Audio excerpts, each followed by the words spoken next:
Leo Tolstoy அவர்களின் Caucasus மலைக்கைதி அத்தியாயம் 6. இப்பொழுது அவர்களது வாழ்க்கை மிகவும் கடினமாகிவிட்டது.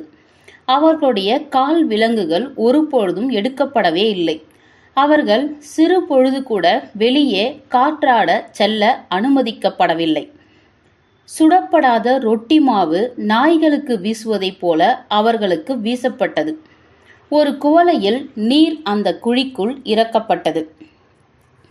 ஈரமாகவும் அடைச்சலாகவும் இருந்த அந்த குழி துர்நாற்றம் வீசிக்கொண்டு இருந்தது. கஸ்டலின் மிகவும் நோய்வாய்ப்பட்டான். அவன் உடல் பூராவும் வீங்கி மிகவும் வலித்தது. அவன் புலம்பியவாறே எல்லா பொழுதையும் உறங்கிய வண்ணம் கழித்தான். ஜீலினும் உற்சாகம் எழுந்து இருந்தான். நேரமும் இடமும் சரியாக இல்லை என கண்டு கொண்ட அவனால் தப்பிச் செல்ல ஒரு வழியை பற்றியும் எண்ணவும் முடியவில்லை. அவன் ஒரு சுரங்கப்பாதை அமைக்க பார்த்தான். ஆனால் தோண்டிய மண்ணை போட இடமே இல்லை.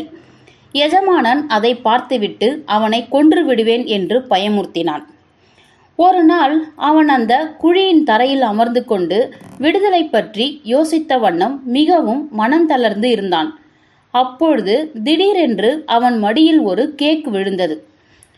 பின் இன்னும் ஒன்று, பின் ஏராளமான செர்ரி பழங்கள் என விழுந்தன. அவன் மேலே அண்ணாந்து பார்த்தபோது அங்கு டீனாவை கண்டான். அவள் அவனை பார்த்து சிரித்துவிட்டு ஓடிவிட்டாள். உடனே ஜீலின் சிந்திக்கலானாள். டீனாவால் எனக்கு உதவ முடியாதா? அவன் அந்த குழியில் ஒரு இடத்தை சுத்தம் செய்தான். கொஞ்சம் களிமண்ணை தோண்டி எடுத்து அதனால் பொம்மைகள் செய்ய முற்பட்டான். மனிதர்கள், குதிரைகள், நாய்கள் ஆகியவற்றை செய்து வைத்து டீனா வரும்போது இவற்றை அவளிடம் மேல் தூக்கி எறிவேன் என எண்ணிக்கொண்டான். ஆனால் அடுத்த நாள் டீனா வரவே இல்லை. ஜீலின் குதிரைகளின் காலடி சத்தத்தை கேட்டான். குதிரைகளில் சவாரி செய்து சென்ற சில மனிதர்களும் தார்த்தரியர்களும் மசூதியின் அருகே ஒரு கூட்டமாக கூடினர். அவர்கள் கூச்சலிட்டபடி விவாதித்தனர். ருஷ்யன் என்ற வார்த்தை அடிக்கடி அவர்கள் பேச்சில் அடிபட்டது.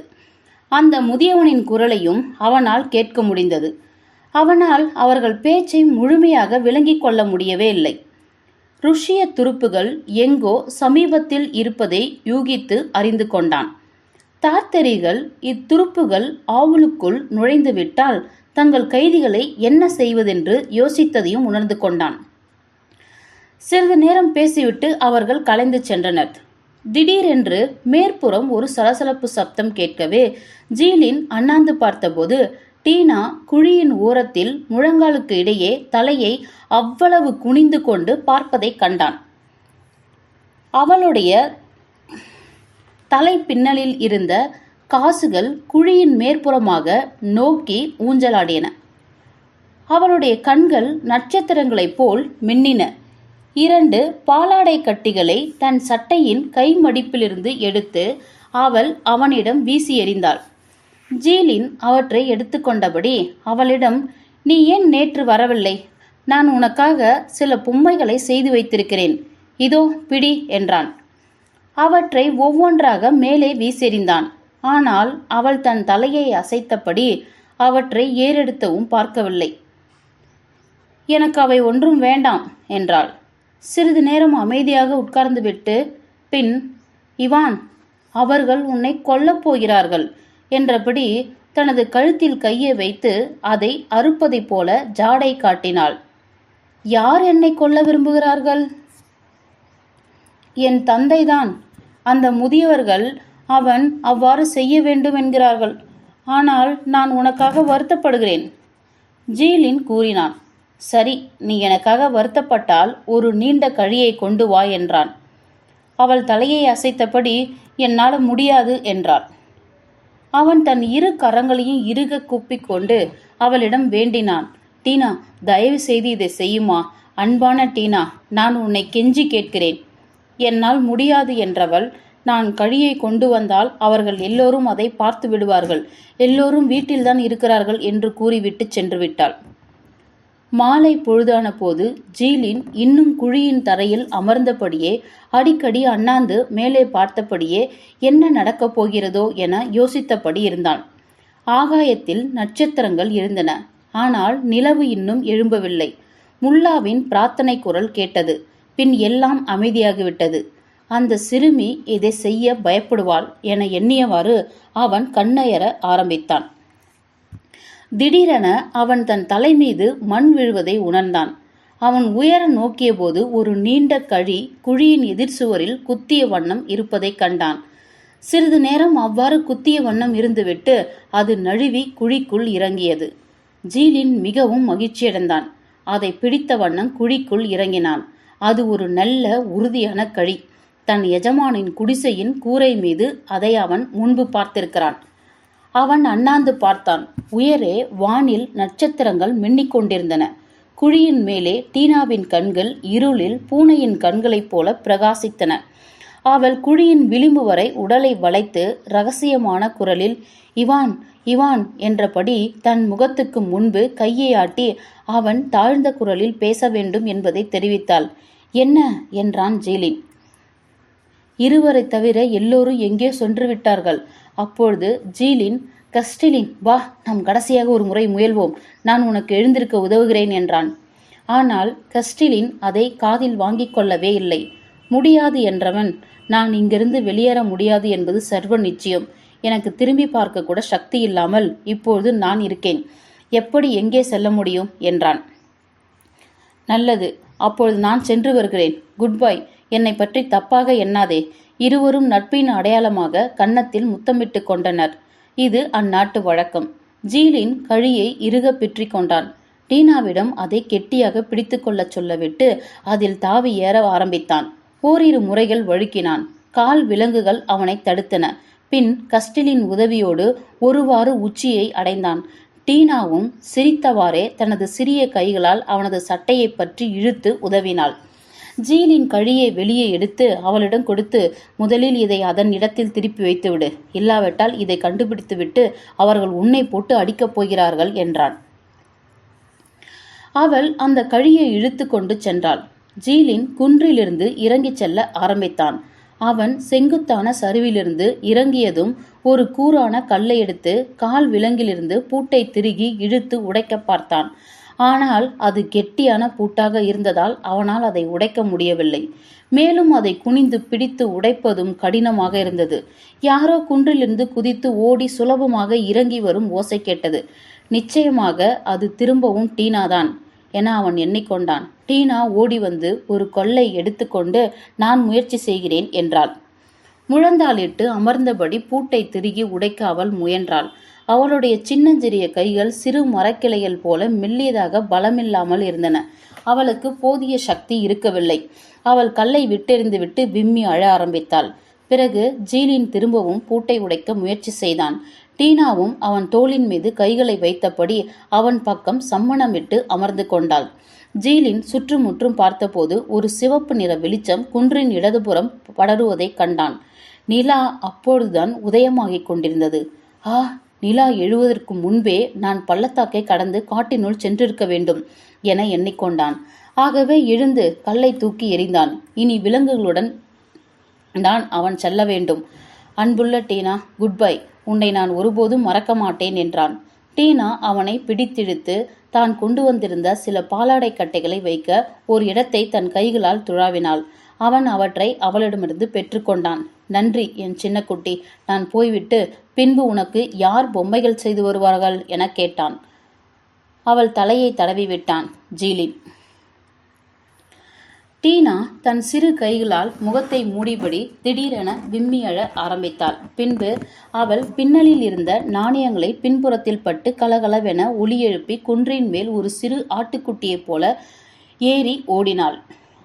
ஜீலின் தன் மார்பில் சிலுவை குறியிட்டு கொண்டு கால் விலங்குகளுடன் பூட்டை அது ஓசைப்படுத்தாமலிருக்க தன் கைகளில் எடுத்துக்கொண்டு விலங்கிடப்பட்ட காலை இழுத்தபடி நிலா உதயமாகிக் கொண்டிருந்த இடத்தை பார்த்த வண்ணம் பாதையில் செல்லலானான். இப்பொழுது அவனுக்கு வழி தெரிந்திருந்தது. அவன் நேராக சென்றால் கிட்டத்தட்ட 6 மைல்கள் நடக்க வேண்டி வரும். நிலா எழும்பும் முன்பே அவன் காட்டை அடைய முடிந்தால் எவ்வளவு நன்றாக இருக்கும். அவன் காற்றை கடந்தான். குன்றின் பின்னால் இருந்த ஒளி பிரகாசமாகிக் கொண்டே வந்தது. அதன் பார்த்தபடியே அவன் பள்ளத்தாக்கின் வழியாக சென்றான். நிலாவை இன்னும் பார்க்க முடியவில்லை. வெளிச்சம் மட்டும் அதிகமாகிக் கொண்டே இருந்தது. பள்ளத்தாக்கின் ஒரு பகுதி வெளிச்சமாகிக் கொண்டே வந்தது. நிழல்கள் குன்றின் அடிவாரத்தை நோக்கி நகர்ந்து அவன் பக்கமாக மெல்ல மெல்ல நெருங்கிக் கொண்டிருந்தன. ஜீலின் நிழலின் மறைவிலேயே இருந்தபடி சென்று கொண்டிருந்தான். அவன் வேகமாக செல்ல செல்ல நிலாவும் அதைவிட விரைவாக நகர்ந்தது. வலது பக்கம் இருந்த குன்றுகளின் உச்சிகள் பளிச்சென்று தெரிந்தன. அவன் காட்டை நெருங்கியதும் குன்றின் பின்னாலிருந்து முழு வெள்ளி நிலா எழுந்து அந்த பிரதேசத்தையே பகல் போல வெளிச்சமாக்கியது. மரங்கள் இருந்த இலைகள் எல்லாம் பார்க்க முடிந்தது. குன்றுகள் பிரகாசமாக இருந்தாலும் எங்கும் உயிரே இல்லாது போல மிகவும் நிசப்தமாக இருந்தது. கீழ்ப்புறமாக கலகலவென ஓசை எழுப்பியபடி ஓடிய ஆற்றின் ஓசையைத் தவிர வேறு ஒலிகளே இல்லை. ஒருவரும் எதிர்படாமல் ஜீலின் காட்டை அடைந்தான். ஒரு இருட்டான இடத்தை தேடி பிடித்து இளைப்பாற அமர்ந்தான். இளைப்பாறிய வண்ணம் ஒரு பாலாடை கட்டியை தின்றான். பிறகு ஒரு கல்லை தேடி எடுத்து திரும்பவும் கால் விலங்குகளை உடைக்க முயன்றான். கைகளை காயப்படுத்தி கொண்டானே அன்றி பூட்டை உடைக்கவே முடியவில்லை. எழுந்து திரும்பவும் அந்த சாலையில் சென்றான். 1 மைல் தூரம் போல நடந்ததும் அவனுக்கு கால்கள் மிகவும் வலிக்கத் தொடங்கிய போது போதும் போதும் என்றாகிவிட்டது. 10 அடிகளுக்கு ஒரு முறை ஆசுவாசப்படுத்திக் கொள்ள வேண்டி வந்தது. இதை தவிர வேறு வழியே இல்லை என எண்ணிக்கொண்டான். என் உடலில் சக்தி எஞ்சி இருக்கும் வரை நான் சென்று கொண்டே இருக்க வேண்டும். நான் உட்கார்ந்து விட்டால் பின்பு என்னால் எழுந்திருக்கவே முடியாமல் போய்விடும்.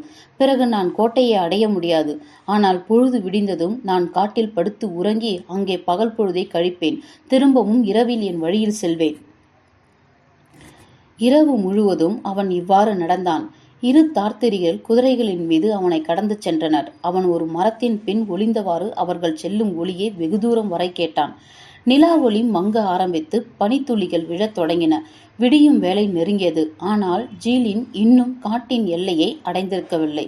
சரி, நான் இன்னும் 30 அடிகள் நடந்து மரங்களுக்கிடையே சென்று உட்காருவேன் என நினைத்து கொண்டான்.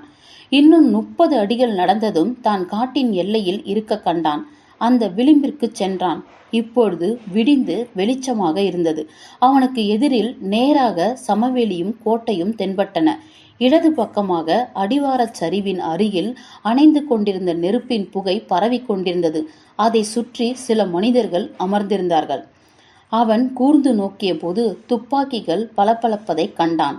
அவர்கள் இராணுவ வீரர்கள், கசாக்குகள் எனப்படும் ருஷ்ய குதிரைப்படை வீரர்கள். ஜீலின் மனதில் மகிழ்ச்சி நிறைந்தது. தனது உடலில் எஞ்சியிருந்த சக்தியை எல்லாம் ஒன்று திரட்டி கொண்டு குன்றிலிருந்து கீழிறங்கிய வண்ணம் குதிரை மேலுள்ள ஒரு தார்த்தரியனும் இப்பொழுது இந்த திறந்த வெளியில் என்னை காணப்படி கடவுளே காக்க வேண்டும், ஏனெனில் நான் பக்கத்தில் இருந்தாலும் கூட சரியான சமயத்தில் அங்கு போய் சேர முடியாது என தனக்குள் கூறிக்கொண்டான். இவ்வாறு சொல்லி வாய் மூடவில்லை. 200 கஜ தூரத்தில் இடதுபுறம் இருந்த ஒரு சிறு குன்றின் மேல் 3 தார்த்தரியர்களை கண்டான். அவர்களும் அவனை கண்டதால் விரைந்து வந்தனர். ஜீலின் மனம் தளர்ந்தது. அவன் கைகளை வீசிக்கொண்டு சக்தியெல்லாம் திரட்டி கூவினான். சகோதரர்களே, சகோதரர்களே, உதவுங்கள், உதவுங்கள்! படை வீரர்களுக்கு அவன் கூவியது கேட்டதால் அவர்களில் கொஞ்சம் பேர் குதிரைகளின் மீதேறி பாய்ந்து தார்த்தரியர்களின் பாதையின் குறுக்கே சென்றனர். படை வீரர்கள் தூரத்திலும் தார்த்தரியர்கள் அருகிலும் இருந்தனர். ஆனால் ஜீலினும் கடைசியாக ஒரு பெரும் முயற்சி செய்தான்.